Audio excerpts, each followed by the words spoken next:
Welcome tell class. स्वागत है आपका नए चैप्टर और नए टॉपिक, यूं कह लो अंतर्राष्ट्रीय संगठन, संयुक्त राष्ट्र संघ, या यूं कह लो इंटरनेशनल ऑर्गेनाइजेशन और United Nations and its organisation.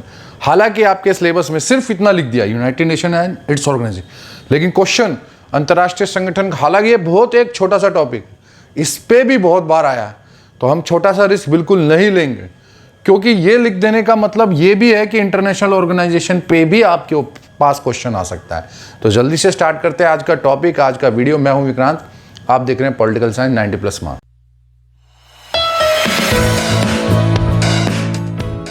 तो 12th क्लास, सबसे पहले अंतर्राष्ट्रीय संगठन या इंटरनेशनल ऑर्गेनाइजेशन में आपके पास आता है अंतर्राष्ट्रीय संगठन की जरूरत है, कह लो वाई इंटरनेशनल ऑर्गेनाइजेशन। अगर आप इंग्लिश मीडियम के स्टूडेंट, तो मैं बता दूं कई बार क्वेश्चन में थोड़ा चेंज कर देते हैं, why we need international organisations, तो उसको थोड़ा एक ही बात है, ध्यान रखना कहीं ऐसा ना हो कंफ्यूज हो जाओ, ठीक है।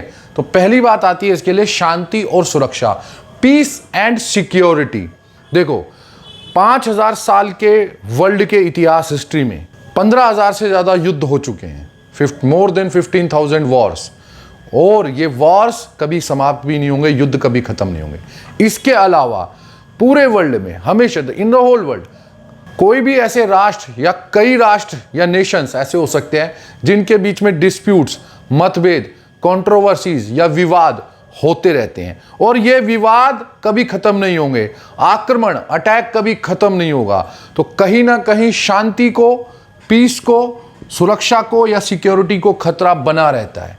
तो इन खतरों से निपटने के लिए, टू सॉल्व दीज डेंजर्स या डिस्प्यूट्स और कंट्रोवर्सी से को खत्म करने के लिए किसकी जरूरत पड़ती है हमें? अंतर्राष्ट्रीय संगठन या इंटरनेशनल ऑर्गेनाइजेशन की। अब तो 12th क्लास, नेक्स्ट है वैश्विक जरूरतें, ग्लोबल नीड्स। देखो अंतर्राष्ट्रीय संगठन या इंटरनेशनल ऑर्गेनाइजेशन का निर्माण, यही कह लो इसकी मेक करते हैं सारे कौन? इसके सदस्य राष्ट्र, इसके जितने भी मेंबर्स हैं सदस्य, वो मिलके करते हैं। लेकिन एक बार इसका निर्माण हो जाए या एक बार ये अंतर्राष्ट्रीय संगठन, इंटरनेशनल ऑर्गेनाइजेशन बन जाए, बनने के बाद ये किसी एक देश के लिए नहीं, सभी देशों की ज़रूरतों के लिए काम करता है और उनकी सहायता या हेल्प करता है। आज की तारीख में कोई भी एक देश अपने आप में आत्मनिर्भर नहीं है। जिस तरह आप अपने घर में बैठे आज यूट्यूब पे देख रहे हैं, लेकिन अगर आप इसको थोड़ा सा बड़ा करें, आप किस किस चीज़ के लिए कहाँ कहाँ निर्भर हैं या डिपेंड करते हैं दूसरों पर, अगर आप देखोगे तो बहुत सारी चीज़ें हैं। जैसे आप कहीं जगह डिपेंड करते हैं, ऐसे ही एक देश भी अपनी ज़रूरतों, नीड्स के लिए बहुत जगह डिपेंड करता है, और इन सभी नीड्स को, सभी देशों को कहीं ना कहीं नीड पड़ती है, किसी को किसी चीज़ की, किसी को किसी चीज़ की। लेकिन कोई भी देश आत्मनिर्भर नहीं है, सेल्फ डिपेंडेंट नहीं है, किसी हर एक के सामने कुछ समस्याएं। और जब ये सारे देश मिलकर एक प्लेटफॉर्म, एक मंच, एक ऑर्गेनाइजेशन में आ जाते हैं, तो ये ऑर्गेनाइजेशन अब हर सदस्य राष्ट्र का कहीं ना कहीं जो निर्भरता है वो एक दूसरे के साथ फिक्स कर लेता है, निश्चित कर लेता है, और फिर ये ऑर्गेनाइजेशन इन समस्याओं के समाधान के लिए काम करने लगता है, किसी एक देश के लिए नहीं, सभी देशों के लिए। तो इस चीज़ के लिए भी हमें किस चीज़ की ज़रूरत है? अंतर्राष्ट्रीय संगठन या इंटरनेशनल ऑर्गेनाइजेशन की। अब बढ़ते हैं नेक्स्ट पॉइंट की तरफ। तो 12th क्लास, नेक्स्ट पॉइंट आता है सामाजिक, आर्थिक, मानवीय समस्याएं, सोशल, इकोनॉमिक, ह्यूमन प्रॉब्लम्स। देखो वर्ल्ड या यूं कह लो विश्व कभी भी समस्याओं से अलग नहीं हो सकता, प्रॉब्लम से नहीं हो, लेकिन कुछ समस्याएं ऐसी हैं जो सभी देशों के सामने आती है, चाहे वो रक्षा, डिफेंस, सिक्योरिटी, सुरक्षा से लेकर हो, देशों में युद्ध होने की हो, या सामाजिक स्तर पर। सामाजिक स्तर में कई जगह निरक्षरता, इलिटरेसी ज़्यादा हो सकती है, कहीं बेरोजगारी ज़्यादा हो सकती है, कहीं भुखमरी ज़्यादा हो सकती है, ऐसी बहुत सारी समस्याएं हैं, और इनको लेकर सारे वर्ल्ड में सहयोग या कोऑपरेशन जरूरी है। इसीलिए हमें जरूरत पड़ती है अंतर्राष्ट्रीय संगठन की। अब आप समझो, प्लेग, अभी एक नई बीमारी चली हुई है, अब ये कोरोना वायरस किसी एक देश की प्रॉब्लम है नहीं, सभी देशों की प्रॉब्लम बन गई, तो सभी देशों को इसमें मिलकर एक साथ काम करना पड़ेगा। ऐसी कुछ मानवीय समस्याएं हैं, मानवीय समस्याएं में बेरोजगारी, भुखमरी, कई बार नेचुरल डिजास्टर आ जाता है, वो किसी एक देश में आता है, प्राकृतिक आपदा, लेकिन क्या सारा विश्व उससे अलग है? नहीं, क्योंकि सबको एक दूसरे की मदद करनी पड़ेगी, क्योंकि कभी भी प्राकृतिक आपदा दूसरे पे आ सकती। तो बीमारी हो गई, स्वास्थ्य हो गया, चिकित्सा हो गया, आर्थिक क्षेत्र में विकास हो गया, आर्थिक समस्याएं हो गई, बेरोजगारी हो गई, निरक्षरता हो गई, इन सब चीज़ों को सभी देश इन सभी समस्याओं से कहीं ना कहीं स्ट्रगल या संघर्ष कर रहे हैं। तो इनके लिए एक अंतर्राष्ट्रीय संगठन चाहिए ताकि सभी देश एक दूसरे का सहयोग कोऑपरेट करके इन समस्याओं को समाप्त कर सकें। और ये समस्याएं ऐसी हैं जो हर जगह पाई जाती हैं, कहीं कम कहीं ज़्यादा। पर्यावरण की सुरक्षा, ये क्या एक देश की जिम्मेदारी? सभी देश इसमें सहयोग करेंगे, पर कोई ज़्यादा कोई कम।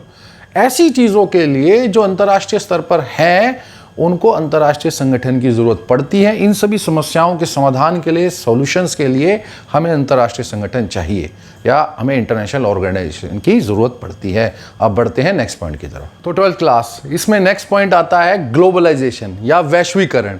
देखो, हम चाहे अब कितना भी इस चीज़ से दूर भागे, लेकिन ग्लोबलाइजेशन और वैश्वीकरण का दौर वर्तमान का दौर है। सोवियत संघ के विघटन के बाद बंद अर्थव्यवस्था, साम्यवाद जैसी कोई चीज़ अब शायद इतनी बची नहीं है, क्योंकि जिन देशों ने साम्यवाद को अपना रखा है जैसे चीन, वो भी पूर्ण वैश्वीकरण के साथ जुड़ा हुआ है और अपना सामान दुनिया को बेच रहा है। तो वैश्वीकरण, वस्तु, व्यक्ति, पूंजी, विचार, इनका स्वतंत्र, वस्तु कमोडिटी, व्यक्ति पर्सन, विचार व्यू या थॉट, और इन सबका स्वतंत्र फ्री प्रवाह। प्रवाह मतलब कि इसका फ्लो। आज का दौर इसी चीज़ का है कि कोई भी व्यक्ति, वस्तु, व्यक्ति कहीं भी जा सके, उनको खुला आने जाने की छूट हो। ऐसे में जो वर्तमान का दौर अगर वैश्वीकरण का दौर है, तो सभी राष्ट्र एक दूसरे से जुड़े हुए हैं, और सभी राष्ट्र एक दूसरे से जुड़े हुए हैं तो उन सबको काम करने के लिए एक प्लेटफॉर्म, एक मंच भी चाहिए। ऐसे में एक अंतर्राष्ट्रीय संगठन का होना, इंटरनेशनल ऑर्गेनाइजेशन का होना ज़रूरी है, क्योंकि वर्तमान दौर वैश्वीकरण का है। सारा विश्व एक साथ जुड़ के काम कर रहा है, तो एक साथ जुड़ गया है, एक दूसरे से बहुत जल्दी, बहुत फास्ट कनेक्शन है, बहुत तेज गति से सब काम हो रहा है। ऐसे में एक मंच का होना भी ज़रूरी है जहां सभी देश एक साथ बैठ के काम करें। इसीलिए हमें ज़रूरत पड़ती है इंटरनेशनल ऑर्गेनाइजेशन या अंतर्राष्ट्रीय संगठन की। अब बढ़ते हैं नेक्स्ट टॉपिक की तरफ। तो 12th क्लास, अब आता है आपके सामने सहयोग के तरीके, सिस्टम ऑफ कोऑपरेशन। देखो, कोई भी अंतर्राष्ट्रीय संगठन हो, उसको सहयोग के लिए, कोऑपरेशन के लिए एक सिस्टम, एक पूरा एक तरीका चाहिए कि क्या क्या चीज़ों की जरूरत पड़ जाती है। पहला चीज होती है संरचनात्मक ढांचा, स्ट्रक्चरल सिस्टम। देखो, स्ट्रक्चर क्या होता है? कुछ नियम, कुछ कानून जिनके तहत वो काम करेगा। ढांचा, उसका स्ट्रक्चर कैसा होगा? मुख्यालय, हेडक्वार्टर चाहिए, उसमें काम करने के लिए नौकरशाही, कर्मचारी, अधिकारी चाहिए। मुख्यालय कहाँ बनेगा? बिल्डिंग कौन सी होगी? कौन सी बिल्डिंग में बैठ के काम होगा? कौन कौन से अधिकारी, कर्मचारी इसमें काम करेंगे? ये सारा का सारा एक स्ट्रक्चर होता है, एक ढांचा होता है। इसके बिना ये सिस्टम सहयोग हो ही नहीं सकता। कोई भी समस्या, कोई भी काम अगर वो कर रहे हैं तो उनको एक ढांचा चाहिए होगा, एक स्ट्रक्चर चाहिए होगा। इस ढांचे के अंदर बहुत सारी चीजें आ जाती है। कौन सा देश कितना योगदान देगा? अगर कोई गरीब देश है, जरूरी थोड़ी वो सारा योगदान देगा, लेकिन ये तो मतलब नहीं है कि उसको बराबरी नहीं मिलेगी, समानता नहीं मिलेगी। तो कौन सा देश बजट में कितना योगदान देगा, कौन से देश को कितनी सहयोग मिलेगा, कौन सी समस्याओं की पहले चर्चा हो गई, कौन सा जो बात है, कौन से नियम के तहत कौन सी जो मुद्दा इशू है वो इम्पोर्टेंट है। तो ये सारी चीज़ें एक ढांचे के अंदर आती है और इस ढांचे का निर्माण करना ज़रूरी हो जाता है। तो सहयोग के तरीके में सबसे पहले हमें चाहिए एक ढांचा, एक स्ट्रक्चर, जिसके अंदर हम सब काम करेंगे या सारे देश मिलकर काम करेंगे। अब चलते हैं नेक्स्ट पॉइंट की तरफ। तो 12th क्लास, नेक्स्ट पॉइंट आता है धनराशि या फंड। देखो, बिना पैसे के कोई भी स्ट्रक्चर या ढांचा काम नहीं कर सकता। कोई भी ऑर्गेनाइजेशन, कोई भी संगठन बिना बजट, बिना फंड या बिना पैसे के काम नहीं कर सकता। तो सबसे पहले अगर आप कोऑपरेशन, सहयोग चाहते हैं तो ये ज़रूरी है कि सभी देश मतलब जो भी देश या कंट्रीज मेंबर्स हैं, सदस्य हैं, वो इस पूरे एक ऑर्गेनाइजेशन के लिए, एक ढांचे के लिए, एक संगठन के लिए, जो भी अंतर्राष्ट्रीय संगठन या इंटरनेशनल ऑर्गेनाइजेशन का वो निर्माण बना रहे हैं, कर रहे हैं, उसके लिए वो पैसे का या फंड का अरेंजमेंट करे या उसकी व्यवस्था करे। तो इसमें सबसे बड़ी बात यही आती है कि जैसे कोई भी बजट बनाया गया है, उस बजट में कौन सा सदस्य राष्ट्र कितना पैसा या कितने बजट फंड की योगदान, कंट्रीब्यूशन इस पूरे ऑर्गेनाइजेशन में करेगा। क्योंकि किसी भी ऑर्गेनाइजेशन को या संगठन को काम करने के लिए पैसे की आवश्यकता होती है, चाहे वो अब उसके अंदर काम करने वाले कर्मचारी, अधिकारियों की सैलरी हो, चाहे किसी समस्या, बीमारी से निपटने के लिए कोई दवाइयाँ बंटवाना हो, किताबें बंटवाना हो, किसी को आर्थिक मदद, इकोनॉमिक हेल्प करना हो। तो कहीं भी किसी समस्या के लिए पैसे की जरूरत पड़ती है और इन फंड का अरेंजमेंट या यूँ कह लो व्यवस्था या कंट्रीब्यूट करना कितना किसका है ये भी फिक्स करना होता है ताकि कोऑपरेशन हो सके। ये ज़रूरी नहीं है हर देश समान योगदान दे, लेकिन उसके बाद उसके समानता का व्यवहार ना हो, ऐसा नहीं होना चाहिए। तो अब बढ़ते हैं नेक्स्ट पॉइंट की तरफ। तो नेक्स्ट पॉइंट आता है समस्याओं की पहचान, आइडेंटिफिकेशन ऑफ प्रॉब्लम्स। देखो, अगर अंतर्राष्ट्रीय स्तर पर या इंटरनेशनल लेवल पर कोई भी ऑर्गेनाइजेशन संगठन काम कर रहा है तो उसके सामने क्या बातें आती है कि वो प्रॉब्लम्स क्या क्या है। तो उसके लिए विभिन्न स्तर की या यूँ कह लो कई तरह की सरकारें, व्यक्ति पर्सन, समूह, कम्युनिटीज़ और भी ऑर्गेनाइजेशंस या छोटे मोटे क्षेत्रीय संगठन या यूँ कह लो रीजनल ऑर्गेनाइजेशन, ये हर जगह काम कर रही हैं। तो इनके ज़रिए कहीं ना कहीं हमें पता चलता है कि कौन कौन सी प्रॉब्लम का सामना ऑर्गेनाइजेशन के मेंबर या संगठन के सदस्य कर रहे हैं, और एक बार उनकी पहचान या यूं कह लो कि आइडेंटिफिकेशन हो जाए तो ही एक इंटरनेशनल ऑर्गेनाइजेशन या अंतर्राष्ट्रीय संगठन उन समस्याओं के समाधान के लिए, सॉल्यूशन के लिए कदम उठा सकता है। इसके लिए हालांकि अंतर्राष्ट्रीय संगठन के कर्मचारी, अधिकारी भी अलग अलग जगह जाकर प्रॉब्लम को पहचानते हैं, देखते हैं और फिर बाद में वो प्रॉब्लम के सॉल्यूशन के लिए काम करते हैं। प्रॉब्लम या यूं कह लो समस्याओं के समाधान के लिए काम करते हैं। समस्याओं के समाधान के लिए कितना पैसा चाहिए, क्या क्या वस्तुएं चाहिए, इस चीज़ के बारे में भी ये पूरा काम करते हैं। यूं कह लो इसके पूरी डिबेट, चर्चा करके ही उन प्रॉब्लम की पहचान करके ही उसके समाधान के लिए कदम या स्टेप उठाए जाते हैं। अब चलते हैं नेक्स्ट पॉइंट की तरफ। तो नेक्स्ट पॉइंट आता है हमारे पास वैश्विक मनमानी पर रोक, चेक ऑन ग्लोबल डोमिनेंस। देखो, सोवियत विघटन या डिसइंटीग्रेशन ऑफ सोवियत के बाद ये बात तो स्पष्ट या क्लियर हो गई थी कि अमेरिका ने पूरा अपनी डोमिनेंस या यूं कह लो अपनी शक्ति का प्रभाव, पावर का डोमिनेंस दिखाया और कहीं ना कहीं उसका फायदा उठाने की कोशिश भी करी। तो एक बात तो क्लियर है कि जहां भी शक्ति ज्यादा होगी तो वो शक्ति का दुरुपयोग या मिसयूज करेगा या उसका प्रभाव या डोमिनेंस दिखाएगा। ये बात क्लियर है और इसमें अब कोई सवाल भी नहीं बचा है। जिसके पास ज्यादा शक्ति, पावर है, वो उसका इस्तेमाल या यूज करता है। और इंटरनेशनल पॉलिटिक्स, अंतर्राष्ट्रीय राजनीति में तो हर देश यही सोचता है कि उसका फायदा हो जाए, ऐसे में या उसका राष्ट्र हित सुरक्षित, उसके हित या फेवर ही सुरक्षित रहे। ऐसे में एक ऐसे संगठन, एक ऐसे ऑर्गेनाइजेशन की जरूरत जरूर पड़ती है कि अगर कोई देश अपनी मनमानी या डोमिनेंस बहुत ज्यादा प्रभाव दिखा रहा है और उसको रोकने के लिए कोई एक देश या कोई एक पावर या एक कंट्री सक्षम या यूं कह लो कैपेबल नहीं है, तो अब क्या करें? अब बहुत सारे देश या यूं कह लो कि अब क्या करें? अब बहुत सारे देश या कंट्रीज मिलकर ही उसको किसी प्रकार रोक सकते हैं। तो उन कंट्रीज को एक मंच या एक प्लेटफॉर्म पर लाने के लिए एक इंटरनेशनल ऑर्गेनाइजेशन या यूं कह लो सिस्टम या कॉपरेशन, सहयोग के लिए कि सभी देश एक दूसरे का सहयोग करें। ऐसे में कि सहयोग करेंगे, कैसे करेंगे सभी देश मिलकर? तो इस चीज़ के लिए एक अंतर्राष्ट्रीय संगठन चाहिए और वो इसी तरीके से काम करता है ताकि कोई भी देश अपनी शक्ति का ज़्यादा प्रभाव या डोमिनेंस ना बना पाए या दिखाए। हालांकि मैं अभी भी कह दूं कि इससे पहले आप मेरे से कमेंट करके बोले कि नहीं सर देखो अमेरिका दिखाता है, ये चीन दिखाता है, रशिया। देखो इंटरनेशनल ऑर्गेनाइजेशन में भी ये सारे ही देश हैं, तो इसमें ज़रूरी नहीं है कि एक देश के खिलाफ सारे देश गए हो, तो उसके साथ भी कई होते हैं। तो ऐसे में अगर एक देश के खिलाफ सभी देश चले जाते हैं तो ऐसे में ज़रूर प्रभाव या फ़र्क पड़ता है, मैं मानता हूँ। लेकिन फिर भी क्योंकि अंतर्राष्ट्रीय राजनीति में हर देश अपने फ़ायदे के लिए ही चलता है, तो ऐसे में कहीं ना कहीं इसकी गुंजाइश या ये कह लो बनी रहती है कि कोई अपनी पावर का, शक्ति का डोमिनेंस या प्रभाव दिखाए। लेकिन अगर उसको रोकना है तो अंतर्राष्ट्रीय संगठन पर सहयोग के लिए, कोऑपरेशन के लिए एक संगठन या मंच तो चाहिए जिस पर ये मिलकर काम करते हैं। अब बढ़ते हैं आगे। 12th class. अब हम आते हैं संयुक्त राष्ट्र संघ, यूएनओ या यूनाइटेड नेशन ऑर्गेनाइजेशन पर। देखो जो इसमें लिखा है उसके साथ साथ जो मैं बोल रहा हूँ बहुत ध्यान से सुनना, क्योंकि लिखे हुए के साथ साथ जो मैं बोल रहा हूँ वो आपके बहुत काम आने वाला है। तो इसीलिए, क्योंकि इसमें कितना भी लिख दूँ कुछ एक आधी चीज़ें रह जाती हैं, इसलिए बहुत ध्यान से सुनना।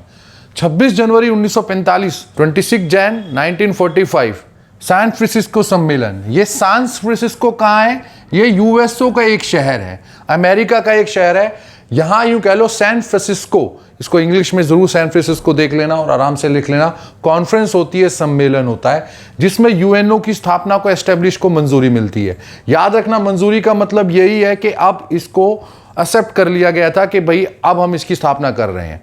अब 24 अक्टूबर 1945 को यूएनओ की स्थापना होती है। अब इसकी मंजूरी देने वाले जो राष्ट्र थे वही इसके पहले स्थापक राष्ट्र बनते हैं। तो यूएनओ के घोषणा पत्र, चार्टर, जब ये सैन फ्रांसिस्को सम्मेलन हुआ था तब इसका घोषणा पत्र या एक चार्टर या यूं कह लो उस पर 51 देशों ने हस्ताक्षर किए थे। और यही वो 51 देश बोले जाते हैं जिन्होंने प्रारंभ या यूं कह लो शुरुआत या स्टार्टिंग की थी एस्टेब्लिश करने की, किसको, यूएनओ को एस्टेब्लिश किया था। इन्हीं 51 देशों के प्रारंभ से, स्टार्टिंग से शुरुआत होती है। तो यही स्थापक राष्ट्र बोले जाते हैं। चाहे वो स्थापक बोले जाएं, चार्टर पर हस्ताक्षर करने वाले बोले जाएं, चाहे वो कोई भी राष्ट्र बोले जाएं, वो 51 देश ही हैं। सैन फ्रांसिस्को सम्मेलन में शामिल भी हुए थे, बिल्कुल उसमें गए थे, इसके चार्टर के घोषणा पत्र पर हस्ताक्षर करके इसको एक्सेप्ट या इसको मंजूरी दे दी थी। और इसके बाद ही 24 अक्टूबर को 1945 को काफ़ी बैठकें और होती रही बीच में, इसको पूरी तरह से स्थापना कर दी गई। और इस तरह 51 देशों ने मिलकर इसके चार्टर पर साइन करके इसको एस्टेब्लिश या स्थापना की। पोलैंड, ये शायद आपको कोई ना बताए, पोलैंड वो 51वां देश था। 51 देशों में से पोलैंड 51st कंट्री था या 51वां देश था जिसने चार्टर पर हस्ताक्षर या साइन करे। भारत भी इसके स्थापक राष्ट्र कह लो या 51 राष्ट्रों में से एक कह लो, दोनों एक ही बात है क्योंकि वो 51 स्थापक भी थे। तो भारत भी 51 राष्ट्रों में से या इसके स्थापक राष्ट्रों में से एक था जिसने इसके चार्टर पर हस्ताक्षर किए थे या साइन किए थे। हो सकता है आप लोग ये सोच रहे हो कि भाई नहीं, भारत उस वक्त ब्रिटेन के अंडर था, लेकिन भारत की आज़ादी का, स्वतंत्रता का काफ़ी प्रोसेस उस वक्त चल चुका था।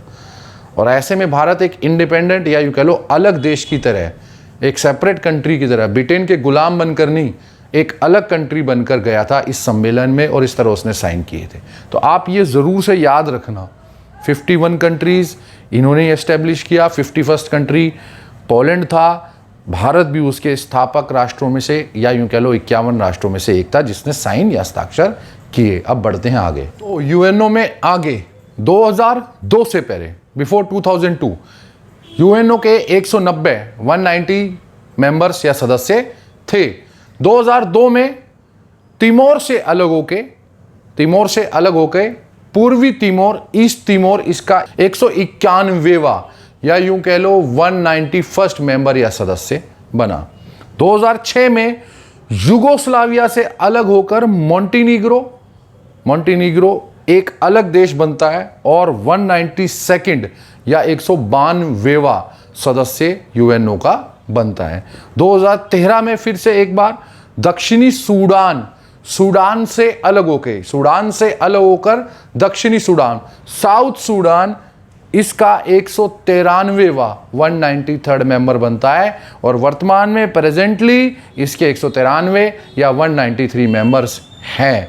अब बढ़ते हैं इसके सबसे इंपॉर्टेंट या महत्वपूर्ण पहलू की तरफ। तो 12th क्लास देख लेते हैं। संयुक्त राष्ट्र संघ के उद्देश्य, AIIMS and objectives of UNO. देखो, इसमें बिल्कुल भी अपनी तरफ से कुछ मत जोड़ना, क्योंकि ये जो शब्द होते हैं बिल्कुल वैसे ही रखने पड़ते हैं जैसे हमने चार्टर से देखे हैं, चार्टर में लिखे होते हैं। तो अपनी तरफ से कुछ मत जोड़ना। सबसे पहला है अंतर्राष्ट्रीय शांति और सुरक्षा बनाए रखना, to maintain international peace and security. ये इसका पहला उद्देश्य कह सकते हो या एम कह सकते हो। अब चलते हैं आगे। राष्ट्रों के मध्य सम्मान, अधिकार और आत्मनिर्णय के आधार पर मैत्रीपूर्ण संबंध एवं सहयोग का विकास करना। ये ऐसे कैसे शब्द रहेंगे, हम इसमें चेंज नहीं कर सकते। To develop friendly relations and cooperation among member countries with respect rights and self decision among countries. तो इसमें इंग्लिश में थोड़ा सा ध्यान से करना, क्योंकि एक आधे वर्ड्स ऐसे हैं कि ट्रांसलेशन में ऊपर नीचे हो जाते हैं कभी कभी, देख लेना, फिर भी इसको चेंज करने की कोशिश मत करना। नेक्स्ट है थर्ड, आर्थिक, सामाजिक, सांस्कृतिक और शैक्षणिक समस्याओं को सुलझाने तथा मानवीय अधिकारों के प्रति सम्मान की भावना बढ़ाने के लिए मिलकर कार्य करना एवं सहयोग प्राप्त करना।